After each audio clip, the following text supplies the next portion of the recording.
Welcome back and thanks again for joining us, and let us continue with our race debate. Now, culture is held in great esteem in South Africa. The question is, though, how do we move towards understanding without necessarily forgetting and remembering without rekindling the divisive past that South Africa has gone through? Arts, recreational activities, social media, they've played a great role in contributing towards social cohesion and sometimes the lack thereof. We still have, in fact, Willie Spears, he was with us a little bit earlier from Afri Forum. Willie was speaking to us on a number of issues. We also tackled the fact that there were some racial incidents in classrooms. We had the likes of Banyaza Lesufi with us a little bit earlier. The focus of the debate was much ado about the corporate sector about an hour or so ago, but now we turn our attention towards general society. All right, we're joined by Xoliso Bam from Social Cohesion. She's one of the advocates there from the Department of Arts and Culture. Lead SA activist Yusuf Abramji is also here to shed a little bit more light for us. We also have Dr. Danisa Baloyi. She's a businesswoman and also a stalwart, having worked in South Africa and internationally as well in the corporate sector. Let's continue to unpack this issue a bit more. And Yusuf, I'm seeing you in your green and gold, and I'm having to draw your attention because every now and again you also allude towards the TV screens to see what Proteas are doing. Sport in and of itself can be such a unifying factor in South Africa and draw our attention towards what we have in common. Good morning, Ayanda. Happy Protea Fire Friday. I see you also got your green on. There is no doubt that sport plays a pivotal role in promoting national pride, in promoting social cohesion. That is why we at Lead South Africa, we've partnered with Minister Fikile Mbalula, with various sporting bodies, in not only giving our national team send-offs, but also welcoming them back when they do well. And really, I believe that sport can be the glue. Madiba said it on numerous occasions, that sport has an important role to play. And we have to promote this philosophy of national pride, wearing your South African colors with pride. Because sport does bring us together. And very often, I don't think we understand the power that sport can play in creating a better South Africa and promoting social cohesion. Does it come a little too late, do you think? Because we're trying to do these interventions, but reactionary and not very proactive. We heard an announcement from Department of Arts and Culture that they're going to be introducing the African Union anthem in the classrooms there, the preamble to the Constitution, also the Freedom Charter is also going to be starting to make an entrance into the curriculum there. Are we doing all these interventions as a reactionary aspect, and does it come a little too late? Well, it may seem as if it's a bit too late, but it's never too late to mend. Because, for instance, there is no excuse why we do not know the national anthem. Everybody should by now, 20 years on, whether you speak English, African, Sotho, or Tswana, or whatever, we should be knowing the national anthem. Yes, it's good now that we're focusing on our children to learn these things, the Constitution, you know, that we have to live together as a people. The Constitution tells us so. So it's important that we start from there, because we realize that maybe there have been some mistakes. We took things for granted, and therefore we need to go back to the drawing board and insist and nag, if one could put it that way, be nagging and make sure that these things do happen. For instance, I repeat the national anthem. I mean, I noticed a number of us, you know, wouldn't sing the national anthem when it gets to the Sotho, yes. But also when it comes to the Afrikaans part, there's even still the those who Afrikaans refuse to sing. I mean, I'm not Sotho speaking, but I took it upon myself to learn the national anthem, everything, I mean, the Sotho part of it. So, I mean, everybody should be knowing about it. We've had enough time. We had 2010, you know, set the pace for us, and therefore, why did we lose it? That momentum. That we had. And we need to carry on this momentum, you know, to make sure that these things are happening. We talk about them. We don't sugarcoat anything,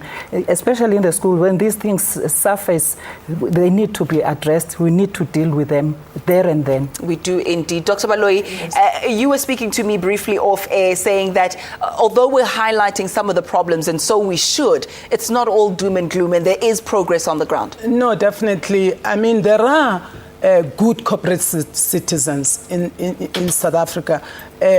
Some of the people who are really trying to do good, but they are far and in between. We need more people who will understand that this South Africa we live in, we don't have another.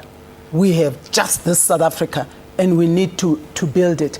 But, I want to echo him on sports as a unifier, but also to recognize that we still have a long way to go. And that's why I came wearing this button for booting out racism in global sports, because it's not just a South African issue, it is a global issue where racism is rearing its head. And I'm not understanding really, we should be far today. Why is racism suddenly rearing its ugly head everywhere?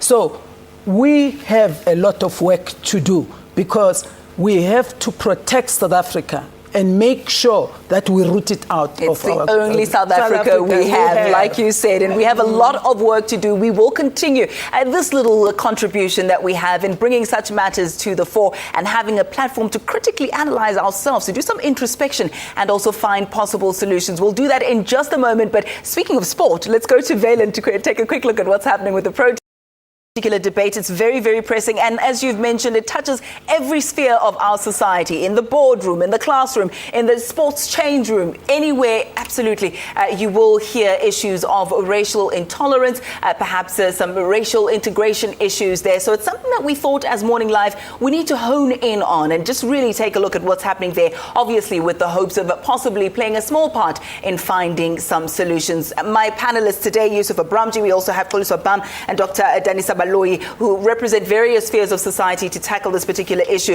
Yusuf, I know your background is in media as well, so perhaps take off your leader cap and put on your media cap for a second there.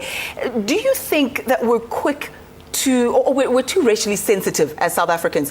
If there's a news bulletin and we say there's a black man who's at large, etc., or a white man who's at large, or perhaps even in farm murders, when we mention race there, in any sphere, do you think we're too sensitive on race as South Africans? Well, let me first of all say, Ayanda, the media has a pivotal role to play to promote social cohesion.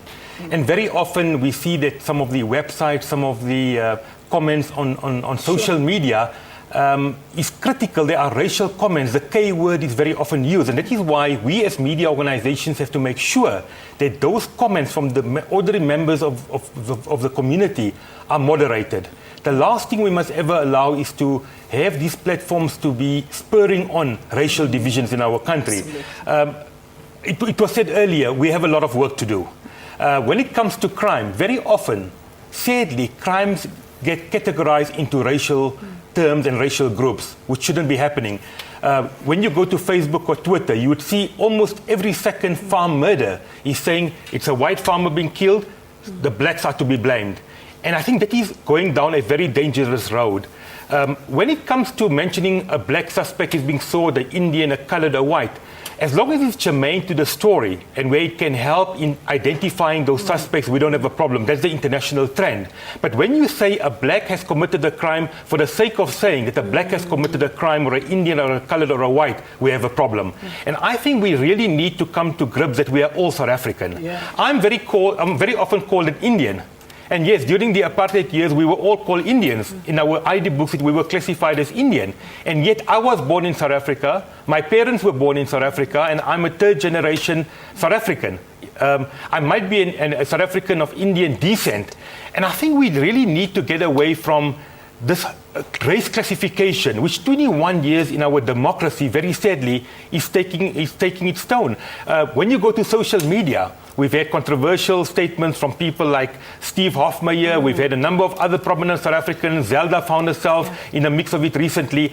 We have to make sure that even social media, we use these platforms responsibly. And when people hide behind anonymity and make these comments, we really have a serious problem. And social cohesion ambassadors, 21 years later, we do realize that we have a lot of work to do. We have to go to the schools, we have to go to communities, we have to make sure that we engage the communities and try to promote goodwill amongst all South Africans. Yes.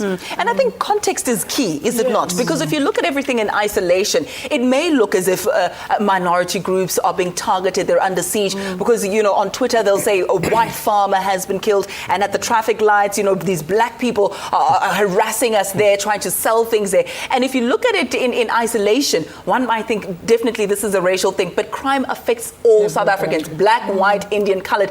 And the fact is, I mean, they'll use the demographics in prison and say the majority of people in prison are black. The majority of people in South Africa are black. If you go to China, the majority of people in prisons there will be Chinese, because the majority of people in China are Chinese. Sure. India, you name it. So they won't put the demographics in there, and they'll just make it an isolated incident. How do we then move forward and try and bring all people together? Should we create one culture as South Africans? Because it seems as if our diversity is a blessing and a curse.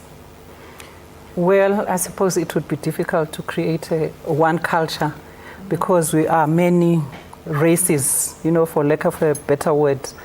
But bottom line, if we could go back to what makes us all as human beings, caring, Ubuntu, bring back Ubuntu, care for one another, I'm sure the atrocities that we're seeing, the abuses that we're seeing, you know, the way I would say women are being treated, for some reason, you know, one thought that that would not be the case at this day and age, but it's happening.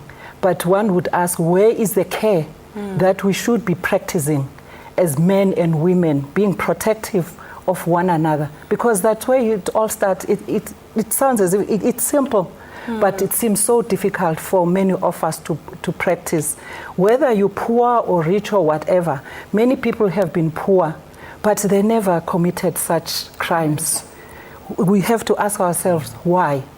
But then bring back Ubuntu. We have to be preaching, churches have to preach Ubuntu, social cohesion, as we do, I mean, in hospitals, on most boards, you see Batupili, people first, because we need to be caring about one another, or otherwise we are doomed.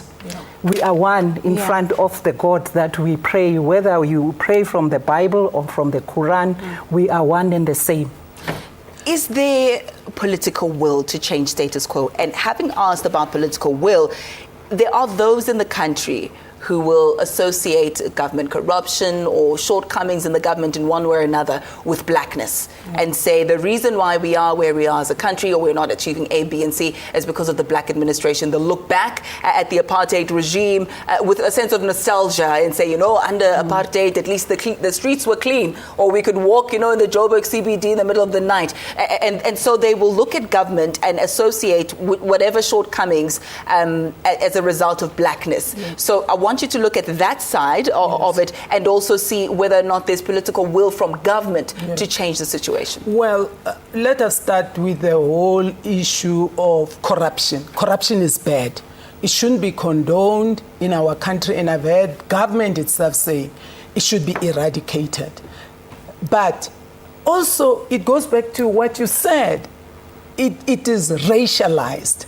Well, when we turned into a new democracy, I was privileged or given an opportunity to be in some of the big institutions, being at the top of Denel and being in the IDC.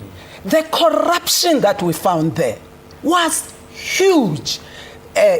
Were companies that were created for wives and children from the apartheid regime, and nobody talked about it. We found wives of executives who had offices in those parastatals that were removed by us as we came in. So if it's corruption, it doesn't know color. You know, if somebody is corrupt, whether they are black or white, they should not be. They should not be praised. Their corruption should not be condoned. So let us not give corruption a blackface. It is wrong. Because if you go to our courts, you will find there are a lot of white people who are being charged also for corruption, but it's never highlighted as such. It's just crime. And I really like what he said earlier. Let us look at crime as crime. You know, because when my sister was hijacked outside my home in a leafy suburb in the morning, it was no different from when I was nearly shot at in Soweto with people trying to take my car. So crime is crime. We should look at it and not give it a blackface. That's my plea. But on one quick one that she mentioned, we can never use race or tribe to subjugate others. It's wrong. And if we are to build a South Africa, Spies was talking about Malamulele. Let's look at it in its entirety. What are the key problems there? And those of us who are close to Limpopo know what the problems are. And let's fight to eradicate the problems that are there. Because it's not going to help us to sweep them under the carpet. They will just come up again. You're right. Yusuf? Ayanda, I want to pick up on what Dr. Bolai said. Absolutely. I think we are too quick in South Africa to taint people, to label people. Yeah. We have a great constitution. The constitution is our Bible. We have to follow it. When we stand up as editors or journalists in parliament and shout, bring back the signal, because our constitution guarantees us free speech, doesn't mean per se that we are anti-ANC or that we are anti-government. And again, let me use that incident during the State of the Nation where we stood up after failing to engage the parliamentary officials and government officials. Our constitution guarantees us free speech. Our constitution guarantees us freedom of religion. I can carry on and carry on. And we must be very careful not to taint people. We in the media especially have a pivotal role to play. We are told very often, today you are supporting this particular party, the next day you are a member of the opposition. And really, we must make sure that we continue to pride ourselves on what our constitution guarantees us. We have these safeguards. And I think the quicker we go back to the constitution and make sure that, I mean, you take the issue of corruption. Very often when you speak against corruption, you are told that you are anti-government. And yet government is in the forefront of saying that we need to fight corruption. But perhaps it's because it's not highlighted in the private sector, and in the private sector it's called collusion. It's given a less aggressive name. It's collusion in the private sector, where white people are involved in those conglomerates, perhaps in construction. It was not given a stronger, dirtier name, such as corruption, and it was not frowned upon as much when it was reported. Perhaps that's the reason. Well, I think there is a bit of loopholes that need to be filled. And you know what? Corruption knows no color. I mean, Dr. Baloy said it earlier. It came from the apartheid years. It's continuing. How many white South Africans, if you want to call them that, have been charged for corruption? How many Indian South Africans? How many colored? We can continue. And that is why it's important that we need to find solutions. I mean, we can sit here the whole day and talk about the problems that we are having. What we need to do going forward is to make sure that we as ordinary South Africans, starting at the school level, educate our children. We've had racism rearing its ugly head in our schools, the private schools. Yes. And very often, how do you bring up children in an environment where you are told you are black, you are white, you can't play together? We need to make sure that we bring this working together, the oneness that we need to have. And I want to propose, Archbishop Desmond Tutu has said it before, we had a TRC which did great work. 21 years into our democracy, some people are calling for a CODESA, other people are calling for other mechanisms to come together.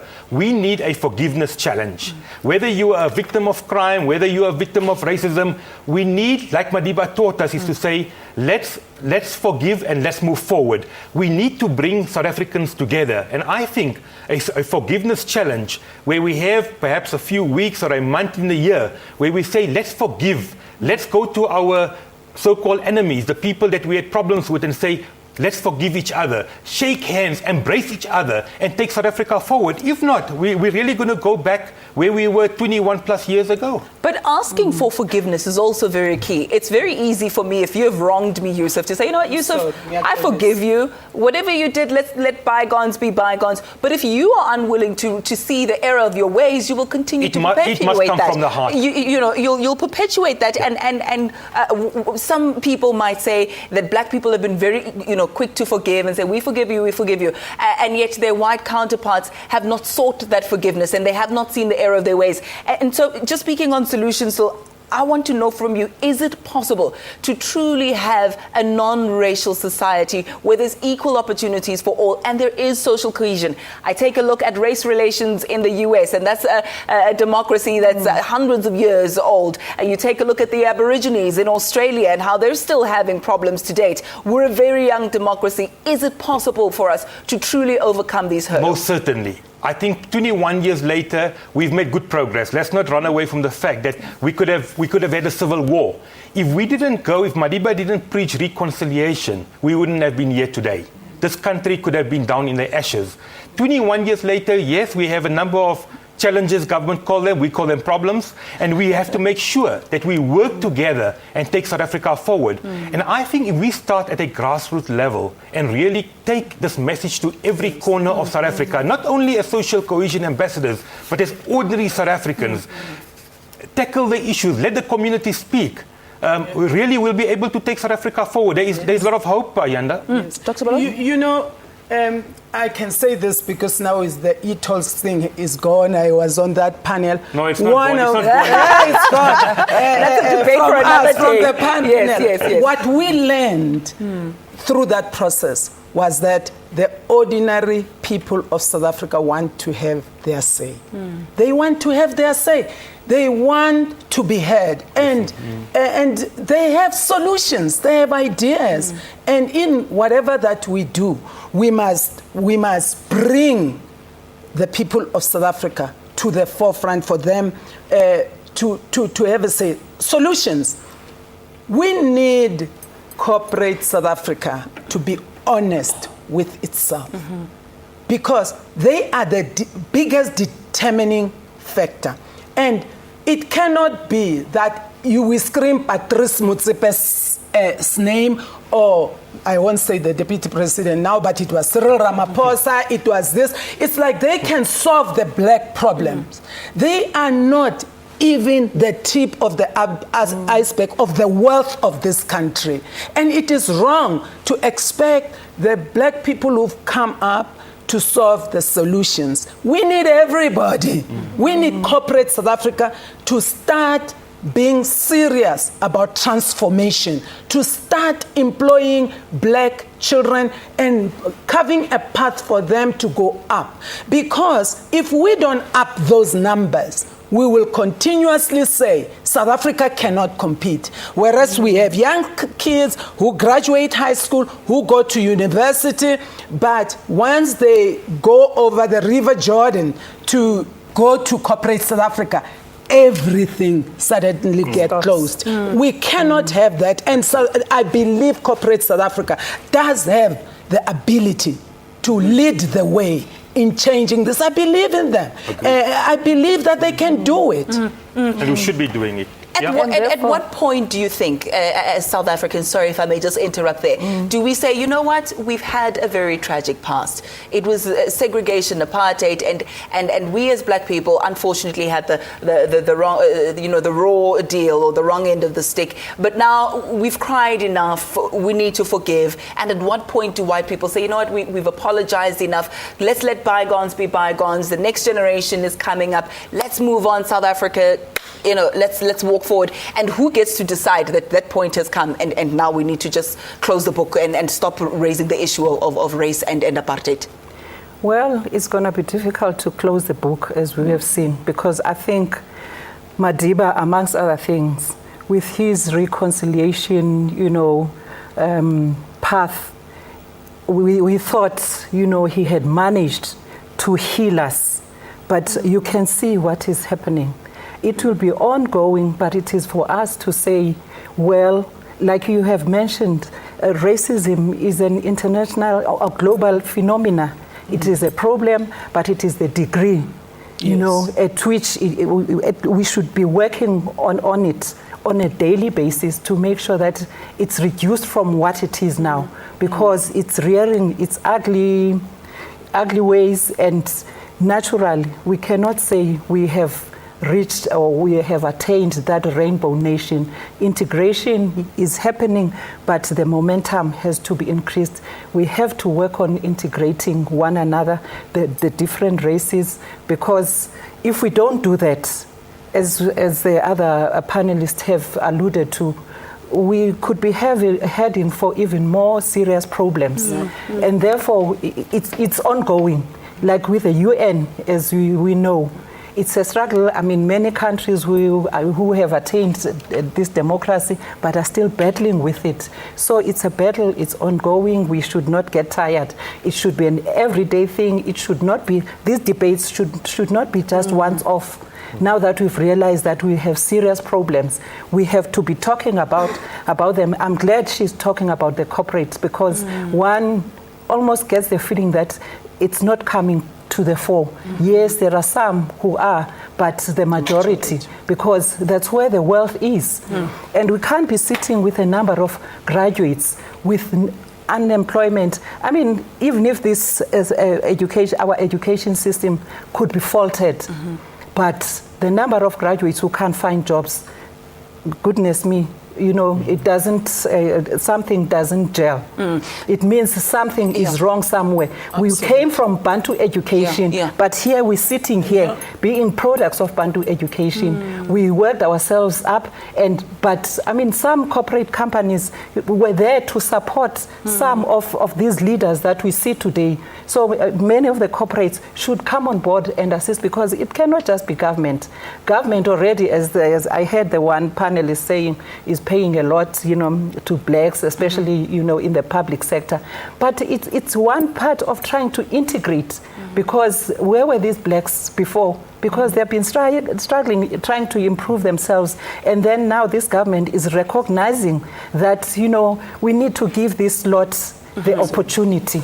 But some might say that broad-based black economic empowerment, affirmative action and the like, that it's not addressing the key issues, that only a select few people right on the top, or black people right at the top, will receive the benefits, you name it, your pt3s, etc., that they will benefit from BEE, and that the people on the ground, the majority, are the ones who are not getting the opportunities, and that it's in fact black people who, when they make it to the top, they close the door behind them so that their counterparts, the other black people, don't go and occupy those spaces. If they do that, that's wrong.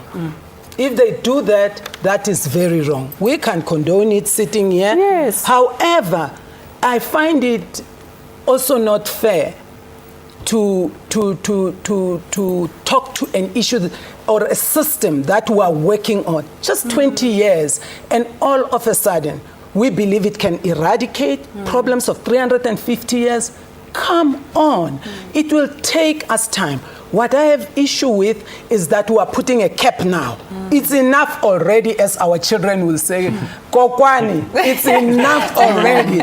No, it's not enough. We're just starting. What we need is more proponents from the black community, from the white community, saying what is happening at Stellenbosch University is wrong. What is happening at the University of Potchefstroom is wrong. Racism is wrong wherever it is, and we must speak against it. I can't find a better way to butt in and wrap up the show. Racism is wrong, and we need to find platforms to discuss such issues so that we can collectively heal as a nation. I think we were caught up in the euphoria of the new dispensation, and perhaps we used a plaster to cover up a gaping wound that we should have addressed. Lest it festers, let's have these discussions, and perhaps at points agree to disagree, because there will be various ways and avenues that we would like to tackle this issue, and we may not always see eye to eye, but I think in terms of building South Africa, in terms of making sure that all of us benefit from this beautiful nation that is our own, and as you said, Doctor, it's the only South Africa that we have, we need to come together and discuss these issues. Leanne, I'm sure you'd agree with that. Can but only agree with that. Thank you so much, Ayanda. Thank you very, very much to your panelists as well.